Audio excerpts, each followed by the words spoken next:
Hello all, welcome to biology guide. আমরা একদিন ধরে কি পড়ছি? আমরা পড়ছি সেল অর্গানেলিস বা কোষীয় অঙ্গাণু। তো আজকে যে কোষীয় অঙ্গাণুটা আমরা পড়বো সেটা হচ্ছে গলজি বডিজ। তো গলজি বডিজ প্রথম কে দেখেছিলেন অর্থাৎ পর্যবেক্ষণ করেছিলেন, ব্যাখ্যা করেছিলেন, তিনি হচ্ছেন ক্যামেলো গলজি। 1898 সালে প্রথম পর্যবেক্ষণ করেন এবং ডিসক্রাইব করেন। তো তারই নাম অনুসারে নাম হয়েছে গলজি বডিজ। নেক্সট আমরা দেখবো গলজি বডি স্ট্রাকচার। স্ট্রাকচার কি না, এটা মূলত তিন ধরনের গঠন নিয়ে তৈরি: সিস্টার্নে, ভেসিকলস আর ভ্যাকুওলস। তো প্রথমেই যেটা দেখবো সেটা হচ্ছে সিস্টার্নে। সিস্টার্নে কি না, arranged parallel to each other, অর্থাৎ একে অন্যের সঙ্গে সমান্তরালভাবে। সমান্তরালভাবে মানে কি? সমান্তরালভাবে হচ্ছে পরস্পর সামনাসামনি, মুখোমুখি, এটাকে বলছে সমান্তরাল। তো প্রত্যেকটা সিস্টার্নে পরস্পরের সঙ্গে সমান্তরালভাবে থাকছে, অর্থাৎ parallel to each other. Next বলছে যে cisternae arranged in stacks called cisterns. Suppose আমি তোমাদের কয়েকটা কয়েন দিলাম, দিয়ে বললাম কয়েনগুলো সাজাও, তাহলে তোমরা কিভাবে সাজাবে? তোমরা নিশ্চয়ই এভাবে সাজাবে কয়েনগুলোকে, একটার ওপর আর একটা, একটার ওপর আর একটা, এরকমভাবে। এই যে গঠনটা তৈরি হলে হচ্ছে একটা স্ট্যাক। তাহলে এই যে সিস্টার্নিগুলো একটার উপর আর একটা, একটার উপর আর একটা, এইভাবে একটা স্ট্যাকের মতো গঠন তৈরি করে। তো এই যে স্ট্যাকের মতো গঠন সিস্টার্নের, এটাকে বলছে সিস্টার্নস, রাইট? নেক্সট, এর নাম্বার কতটা? সাধারণত 3 থেকে 20, 3 to 20 নাম্বারস। আর এটা দেখতে কিরকম না, one side is convex and other is concave. One side is convex and other is concave, অর্থাৎ একটা দিক উত্তল আর একটা দিক অবতল, এরকম গঠন সিস্টার্নের। নেক্সট হচ্ছে যে there is a gap of 200 to 300 angstrom between two cistern. এই যে দুটো সিস্টার্নে, এর মধ্যে যে গ্যাপটা, এটা কতটা থাকে না, 200 থেকে 300 অ্যাংস্ট্রম, দুটো সিস্টার্নের মধ্যে গ্যাপটা। তারপর হচ্ছে যে present as network near nucleus in animal cell. তো গলজি বডি একটা অর্গানেলি যেটা উদ্ভিদ কোষেও থাকে, প্রাণী কোষেও থাকে। তো প্রাণী কোষে কিরকম থাকে না, প্রাণী কোষে নিউক্লিয়াসে নেটওয়ার্কের, নিউক্লিয়াস হলে নিউক্লিয়াসের কাছে নেটওয়ার্কের মতো গঠনযুক্ত থাকে গলজি বডি প্রাণী কোষে। আর ফ্রিলি ডিস্ট্রিবিউটেড থাকে কোথায়? প্ল্যান্ট সেলে। প্ল্যান্ট সেল, মনে করি এটা প্ল্যান্ট সেল, তাহলে এখানে গলজি বডিটা কীরকম থাকবে? যে ফ্রিলি ডিস্ট্রিবিউটেড সাব ইউনিট, অর্থাৎ এখানে ছড়ানো, বিক্ষিপ্তভাবে ছড়ানো, এরম এরম এরম এরকমভাবে দেখতে হবে প্ল্যান্ট সেলের বা উদ্ভিদ কোষের গলজি বডিসটা। সেজন্য উদ্ভিদ কোষের গলজি বডির একটা স্পেশাল নাম আছে, সেটাকে বলছে ডিকটায়োজোম। অর্থাৎ উদ্ভিদ কোষের গলজি বডিকে বলা হয় ডিকটায়োজোম। এটা কোথায় বলা হয়? প্ল্যান্ট সেল বা উদ্ভিদ কোষের ক্ষেত্রে গলজি বডিকে বলা হচ্ছে ডিকটায়োজোম। কেন না, উদ্ভিদ কোষে গলজি বডি বিক্ষিপ্তভাবে ছড়ানো থাকে।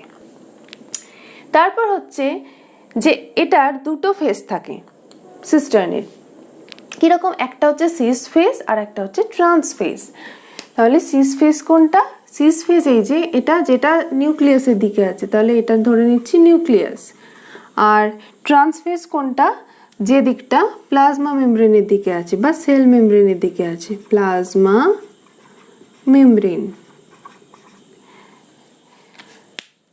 তাহলে সিস্টার্নে যে দিকটা নিউক্লিয়াসের দিকে আছে সেটা হলো সিস ফেজ, আর যেটা প্লাজমা মেমব্রেনের দিকে আছে সেটা হচ্ছে ট্রান্স ফেজ।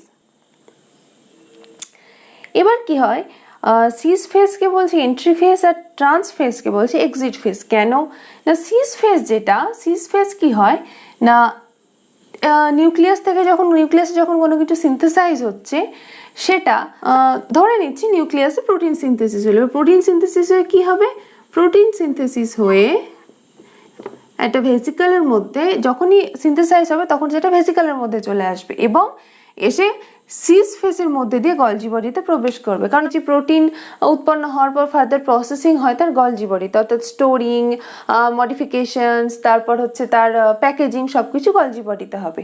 তো এই যে সিনথেসাইজ হওয়া সাবস্ট্যান্সটা, সেটা কোথায় আসবে? সিস ফেজের মাধ্যমে গলজি বডিতে প্রবেশ করবে। প্রবেশ করার পরে কি হবে? প্রবেশ করার পরে এই যে incoming transport vesicle, incoming cis ফেজের মধ্যে দিয়ে প্রবেশ করছে। তো আসবে, তারপর গলজি বডিতে প্রবেশ করার পর তার স্টোরিং, ফার্দার মডিফিকেশনস হবে, প্যাকেজিং হবে, হয়ে কি হবে, ট্রান্সফেজের মধ্যে দিয়ে এটা বের করে দেবে, এই যে আউটগোয়িং ট্রান্সপোর্ট ভেসিকলস বের করে দেবে। কিন্তু এই যে ট্রান্সফেজের দিক দিয়ে যেটা বেরোচ্ছে সেটা কিন্তু মডিফাইড হয়ে বেরোচ্ছে।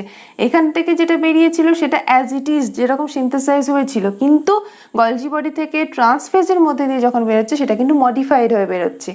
যেহেতু সিস ফেজ দিয়ে প্রবেশ করছে তাই সিস ফেজ হচ্ছে এন্ট্রি ফেজ, আর ট্রান্স ফেজ দিয়ে বেরিয়ে যাচ্ছে সেজন্য ট্রান্স ফেজ হচ্ছে এক্সিট ফেজ। ক্লিয়ার? তাহলে আমরা কি দেখলাম যে ক্যামিলো গলগি প্রথম গলজি বডি পর্যবেক্ষণ করেছিলেন। এটা 3 ধরনের গঠন নিয়ে তৈরি গলজি বডি, কি কি না সিস্টার্নি, ভেসিকলস আর ভ্যাকুয়ালস। প্রথমে আমরা দেখে নেব সিস্টার্নি। সিস্টার্নি কি arrange parallelly to each other, এরা একে অন্যের সঙ্গে পরস্পরের সঙ্গে সমান্তরালভাবে মানে মুখোমুখি সামনাসামনি অবস্থান করছে। Cisternae arranged in stacks called cisterns. যদি যেমন স্ট্যাক্স কোনগুলো না, যখন কয়েনগুলোকে আমরা পরপর সাজাই তাহলে যে গঠনটা তৈরি হবে সেটা হচ্ছে একটা স্ট্যাক। সিস্টার্নিগুলো একটার উপর একটা এরমভাবে সাজানো থাকে, একটা স্ট্যাক গঠন করে। সিস্টার্নির এক একটা স্ট্যাককে বলছে সিস্টার্নস। সিস্টার্নি সাধারণত 3 থেকে 20টা থাকে, আর দুটো সিস্টারের মাঝে যে গ্যাপ আছে সেটা হচ্ছে 200 থেকে 300 অ্যাংস্ট্রং। আর কি না, এরা প্রাণীকোষের ক্ষেত্রে মূলত নিউক্লিয়াসের কাছে নেটওয়ার্কের মতো দেখতে হয়, গঠনযুক্ত হয়, কিন্তু উদ্ভিদ কোষের ক্ষেত্রে সেটাই বিক্ষিপ্তভাবে ছড়িয়ে থাকে, ফ্রিলি ডিস্ট্রিবিউটেড সাব ইউনিটের মতো এরকম ছড়ানো ছিটানো থাকে। তো সেই জন্যই উদ্ভিদ কোষের সাইটোপ্লাজমে গলজি বডি ছড়িয়ে ছিটিয়ে থাকার জন্যই উদ্ভিদ কোষের গলজি বডিকে বলা হয় ডিকটাইজম। আর কি দেখলাম যে এর দুটো ফেজ থাকে, সিস ফেজ আর ট্রান্স ফেজ। সিস ফেজের মাধ্যমে কি হয় না, নিউক্লিয়াসে কোনো কিছু সিনথেসাইজ হলে সেটা সিস ফেজের মধ্যে দিয়ে গলজি বডিতে প্রবেশ করে, প্রবেশ করার পর থেকে সেখানে তার ফার্দার মডিফিকেশনস হয়, প্যাকেজিং হয়, হয়ে ট্রান্স ফেজের মাধ্যমে সেটা বেরিয়ে গিয়ে কোথায় যায়, এটা টার্গেট সেলে যায়। টার্গেট সেল সেটা কোষের মধ্যেও হতে পারে কোনো জায়গায়, বা কোষের বাইরেও হতে পারে, যেটা তার টার্গেট সেখানে এসে চলে যাবে। তো এই ছিল সিস্টার্নি। এতদূর অব্দি ক্লিয়ার? তাহলে গলজি বডির গঠনের মধ্যে আমরা এর আগে দেখলাম সিস্টার্নি, এবার আমরা দেখব ভেসিকলস আর ভ্যাকিউল। ভেসিকলস কোনগুলো? ভেসিকলস হচ্ছে সিস্টার্নের পরিধি বরাবর যেগুলো থাকছে সেগুলো হচ্ছে ভেসিকলস। এর ব্যাস হচ্ছে 30 থেকে 40 অ্যাংস্ট্রং। আর ভ্যাকুয়ালস কোনগুলো না, সিস্টার্নের প্রান্ত দেশে অর্থাৎ এরকম এইসব সাইডে যেগুলো আছে এগুলো হচ্ছে ভ্যাকুয়ালস। এর ব্যাস কতটা? এর ব্যাস হচ্ছে 60 থেকে 200 অ্যাংস্ট্রং। এই ছিল ভেসিকলস, আর এটা হচ্ছে ভ্যাকুয়ালস। তাহলে গলজি বডি স্ট্রাকচারে 3 রকমের গঠন দেখেছিলাম আমরা, সিস্টার্নি, ভেসিকলস, ভ্যাকুয়ালস। আমরা এখানে দেখলাম সিস্টার্নি, ভেসিকলস, ভ্যাকুয়ালস। ওকে, নেক্সট যেটা একটা টার্ম সেটা হচ্ছে জোন অফ এক্সক্লুশন।